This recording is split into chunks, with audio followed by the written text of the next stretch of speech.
IND 365 पे आप सभी का स्वागत है। आइए देखते हैं आज के शीर्षक 10 खबरें।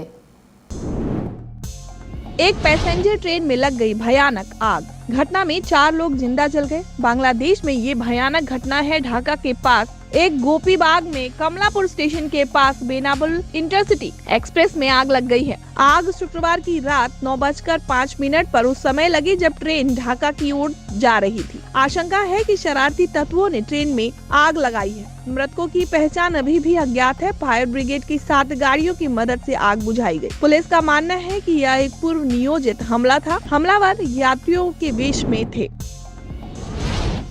यौन उत्पीड़न के आरोपी भारतीय कुश्ती महासंघ के पूर्व अध्यक्ष और बीजेपी सांसद ब्रजभूषण सरन सिंह ने विरोध कर रहे पहलवानों को धमकी दी है। दिल्ली पुलिस ने महिला पहलवानों द्वारा ब्रजभूषण के खिलाफ दायर यौन उत्पीड़न मामले की सुनवाई के दौरान यह टिप्पणी की है। दिल्ली पुलिस के वकील अतुल श्रीवास्तव ने कोर्ट में जानकारी पेश की है।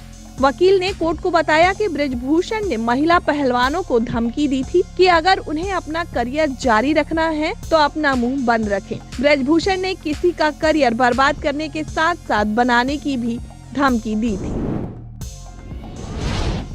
अमेरिका में एक बेहद बड़ा विमान हादसा हुआ है जिसे सुनकर आप भी हैरान हो जाएंगे, आपकी भी धड़कनें रुक जाएंगी। अलेक्सा एयरलाइंस की एक फ्लाइट की खिड़की और विमान का एक हिस्सा बीच हवा में ही उड़ गया। इसके बाद इस प्लेन की ओरेगोन शहर में किसी तरह से इमरजेंसी लैंडिंग करानी पड़ी। हालांकि फिलहाल यह साफ नहीं हो सका है कि इस हादसे में कोई घायल हुआ है या नहीं। उधर अलेक्सा एयरलाइंस ने कहा कि वह इस घटना के पीछे के कारणों की जाँच कर रही है।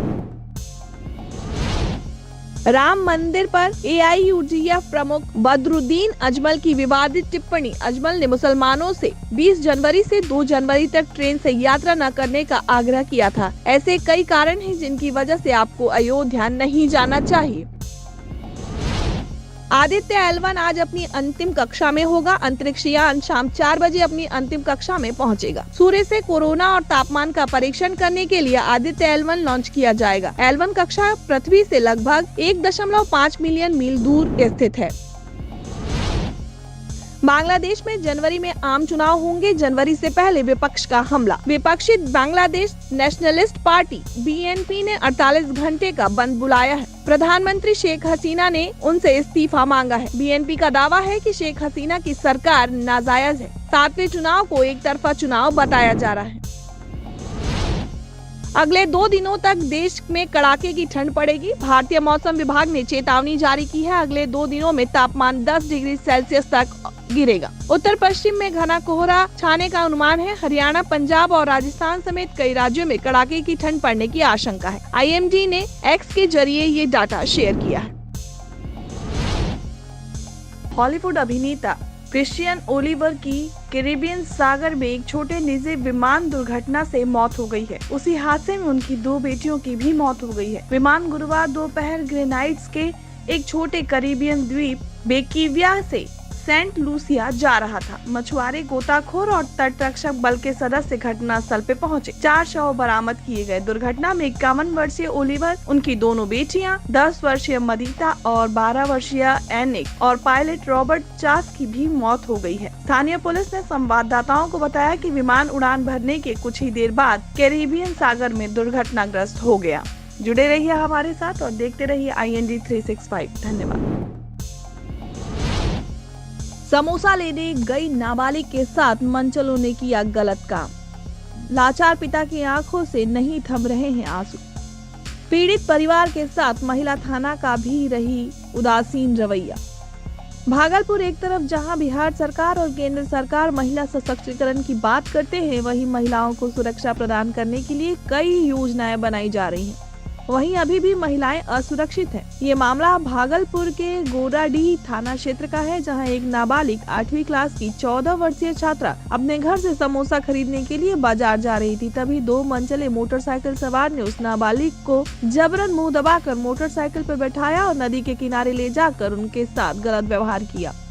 जब नाबालिग रोती बिलखती अपने घर पहुंची तो अपनी आप बीती उसने अपने परिवार वालों के बीच बताया तो परिवार वालों के तो मानो पैर तले जमीन ही खिसक गई। पूरा परिवार भागलपुर के महिला थाना में गुहार लगाने पहुंचा तो न्याय की मांग करते दिखे, लेकिन अपने न्याय की मांग के लिए भी उन्हें महिला थाना में घंटों बैठना पड़ा। पीड़ित परिवार के साथ महिला थाना प्रभारी का भी रवैया रूखा सूखा ही रहा। अब सवाल ये उठता है कि इस नाबालिग के साथ जो भी दुष्कर्म का मामला हुआ है, इस पर प्रशासन क्या संज्ञान लेती है? क्या दोषी इस तरह खुलेआम घूमता रहेगा और पीड़ित नाबालिग भटकती रहेगी?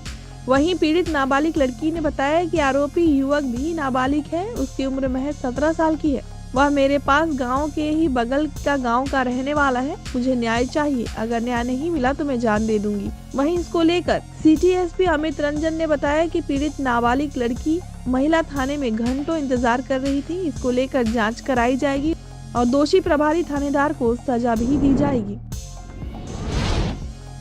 फेसबुक वाला प्यार हुआ रिश्ते में तब्दील, प्रेमी जोड़े ने एक साथ जीने मरने की कस्में खाई।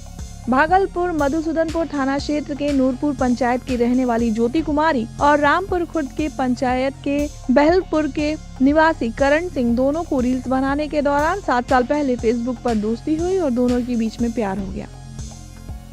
दोनों फेसबुक पर ही जीने मरने की कस्में खाने लगे। वहीं पिछले साल 25 दिसंबर को दोनों ने भागकर देवघर में शादी करी। वहीं इसके बाद लड़की के माता ने नाथनगर थाने में लड़की को बहला फुसला कर शादी की नीयत से अगवा करने का मामला दर्ज करवाया।